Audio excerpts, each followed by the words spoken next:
Selamat pagi pemirsa, apa kabar Anda hari ini? Senang sekali dapat menjumpai Anda dalam berita Papua hari ini.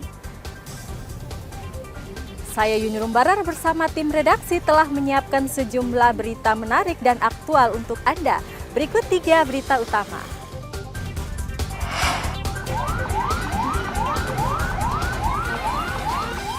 Kompor meledak sebuah rumah di Kabupaten Mimika, ludes terbakar. Polisi dan tentara di Lanijaya memburu penembak polisi dan seorang warga. 30 anak di Panti Asuhan Muhammadiyah AB Pura, Kota Jayapura mendapat bantuan uang tunai dari Yayasan Pundi Amal Peduli Kasih SCTV Indosiar.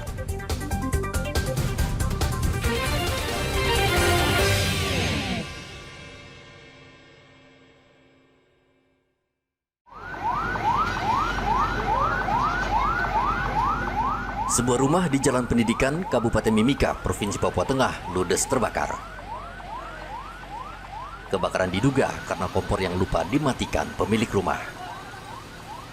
Pemilik rumah panik dan berusaha menyelamatkan barang berharga, namun api cepat membesar. Mobil damkar dikerahkan untuk memadamkan api.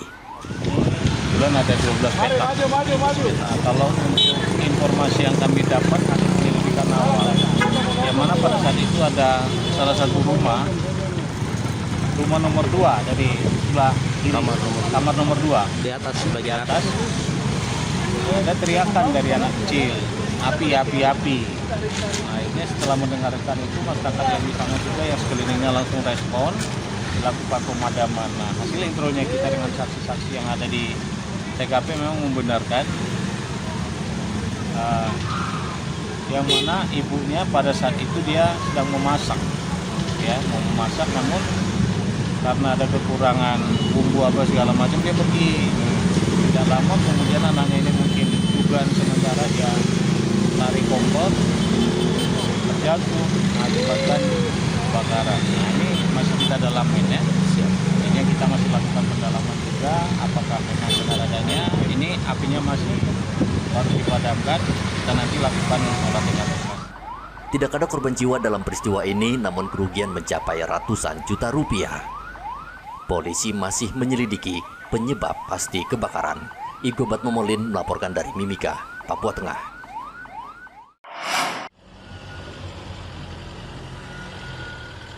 Polda Papua saat ini masih memburu pelaku penembakan terhadap seorang polisi dan 1 warga sipil di Kabupaten Lanijaya, Papua Pegunungan, yang diduga dilakukan kelompok kriminal bersenjata. Aparat gabungan Brimob serta tentara memburu pelaku yang diduga melarikan diri ke Gunung Lani. Meski ada penembakan, situasi perkantoran dan aktivitas warga di Kabupaten Lanijaya tetap normal. Warga beraktivitas seperti biasa dan tidak terpengaruh oleh teror yang dilancarkan kelompok kriminal bersenjata. Pasca terjadinya penembakan terhadap salah satu anggota Polres Lanijaya,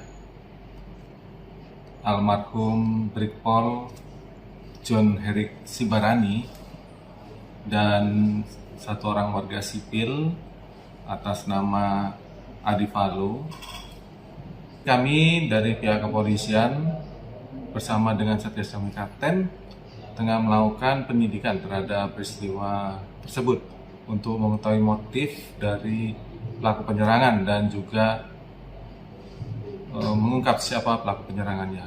Dan kami masih menduga bahwa kelompok tersebut adalah masih kelompok KKB. Selasa malam, polisi dan seorang warga tewas ditembak orang tak dikenal. Keduanya ditembak di 2 lokasi berbeda dengan waktu kejadian yang bersamaan. Arthur melaporkan dari Lanijaya, Papua Pegunungan. Tuhan masih berikan kami matahari kepada kami, baik orang jahat dan orang baik. Ini nih. Polres Mimika menangkap seorang pemuda yang mengedarkan narkoba di Mimika.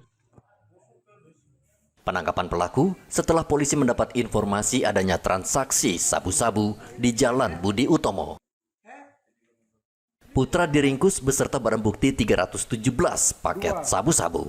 3, 4, 5, 6, 7, KBO Satres Narkoba Polres Mimika Ibtu Rumte Yongki mengatakan pelaku sudah buron sejak tahun 2016. Kami sudah melaksanakan hunting di sekitaran itu, sehingga pada saat TSK memarkirkan motor, kami langsung menyergap, tapi yang bersangkutan sempat melarikan diri. Sehingga anggota mengejar dan menangkap yang bersangkutan. Pada saat penggeledahan yang bersangkutan sudah melempar sebuah beri satu paket kertas bening yang diduga sabu-sabu, sehingga kami langsung gang mujur dan kami melakukan penggeledahan di rumahnya. Kami menemukan BB yang ada di rumahnya sebanyak 317 paket yang diisi di dalam 3 bungkusan kuning dan 1 di dalam plastik. Atas perbuatannya, pelaku dijerat dengan pasal 114 ayat 2 Undang-Undang RI nomor 35 tahun 2009 tentang narkotika dengan ancaman penjara maksimal 18 tahun. Dari Mimika, Papua Tengah, Igobat Momolin melaporkan.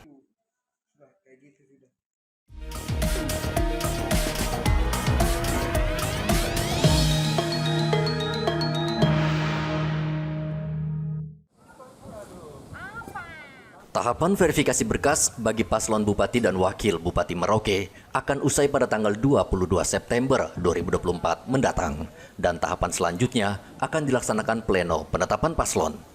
Komisioner KPU Merauke Dian Rahil mengatakan rencananya pleno penetapan paslon akan digelar secara tertutup. Pengumuman resmi akan disampaikan ke media massa. Selanjutnya kami laksanakan pleno untuk penetapan tanggal 22. Ibu Dian, untuk pleno tersebut apakah nanti akan dihadiri oleh paslon-paslon itu? Kalau pleno tertutup, Pak. Oh, tertutup ya? Plenonya iya, kalau pleno yang untuk penetapan paslon kami hanya nanti pengumumannya saja. Pengumumannya saja ya. Tapi LO juga tidak dihadirkan?